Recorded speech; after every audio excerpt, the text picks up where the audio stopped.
Hey crafty friends, Christina here with you. As promised, I wanted to come back and show you guys how to do a little bit of stamp surgery. I had shown you guys yesterday for this particular card that we were doing. The sentiment here that was stamped was actually one long strip, and I wanted to show you guys how it can be very versatile to be able to manipulate your images, if you will, by cutting them, and you want to carefully do it. And I guess unfortunately I was off screen when I did it, so I wanted to get back on there just to show you guys, so that way if you wanted to try this out you could. So I pulled out another stamp set that we can do it. So this sentiment right here, it's a nice long one.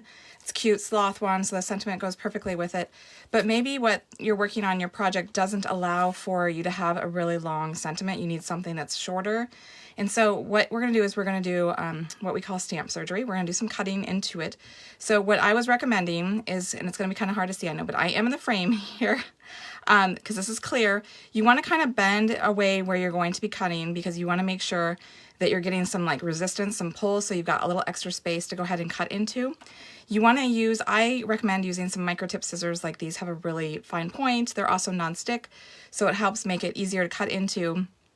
And then last of all, you want to just take really small little snips. You don't want to go in there and do too big, because you don't want to damage the image itself. So we're just going to go in here and we're just going to do tiny little snips until we get all the way across. And I should have stamped this beforehand just so you could see that you won't see any difference. So now it's two separate pieces. And so what I'm going to do is I'm just going to go ahead and stamp it real quick just so you can see. And then I'll show you putting it back together as well. Just so that you can see that even though we've changed up the image, it does not change the functionality of it at all. So we've got our sentiment here.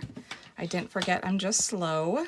Perfect for a little sloth thing here. So we've got our image there. It's now stacked on top of each other. Super nice. Let me go ahead and clean that real quick, and then I'm going to get a longer block. And then what I was saying yesterday is that you can go ahead and match it back up. It's kind of like a puzzle. Even though you've cut it, you can kind of still see where that cut line is, and you can go ahead and piece it back together. And when you do stamp, it's not like it shows any kind of cut or anything like that. It just looks smooth as if it was originally. So I'm gonna go ahead and stamp that in its original format. And so see, you can't even tell that you cut it. So you can have a nice stacked image, or you can have it as it was originally intended. So I just wanted to show you guys that, because I do think it's a really great technique to do. I do it all the time with my stamps, and it doesn't harm them. You just want to remember to be slow and take those little snips. And like I was saying, kind of bend it over when you're kind of snipping through it, so it has a little bit of give, so you can get more room to go ahead and cut in there. So if you do have any questions about it, feel free to leave a comment, and I'll happily answer it. And again, I apologize that yesterday I was out of screen when I did it, but hopefully you try it and enjoy it. And until next time, stay crafty.